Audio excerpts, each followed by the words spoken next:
4 monk ने 2 सप्ताह तक बिना कुछ बोले चुपचाप ध्यान करने का निश्चय किया। उन्होंने अपने इस अभ्यास के प्रतीक के रूप में एक मोमबत्ती जलाई, जो कि उन्हें हर वक्त यह याद दिलाती रही कि उन्हें बिना कुछ बोले बस ध्यान करना है। इसके बाद उन मॉन्क्स ने ध्यान करना शुरू किया। पहले दिन की रात होते होते मोमबत्ती टिमटिमाई और फिर बुझ गई। यह देखते ही पहले मॉन्क ने कहा, अरे नहीं, यह मोमबत्ती तो बुझ गई। दूसरे मॉन्क ने कहा, हमें बात नहीं करनी चाहिए, हमने कुछ भी न बोलने की कसम खाई थी। तीसरे मॉन्क ने कहा, तुम दोनों को बोलने की क्या जरूरत थी। चौथा मॉन्क हंसा और बोला, हा हा हा, मैं अकेला ही जिसने बात नहीं की। दोस्तों, उस दिन सभी की बोलने के अपने अपने अलग अलग कारण थे, लेकिन चारों में से प्रत्येक ने बिना कुछ सोचे ही तुरंत ही अपने विचार रख दिए। उनमें से किसी ने भी स्थिति को सुधारने का प्रयास नहीं किया। उसी आश्रम में उन चारों के अलावा एक बूढ़ा बुद्धिमान मॉन्क भी था।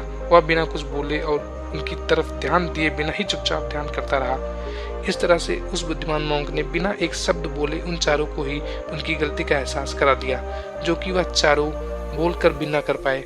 बिना सोचे समझे और जरूरत से अधिक बोलने पर हमें खुद ही लोगों के सामने शर्मिंदा होना पड़ता है।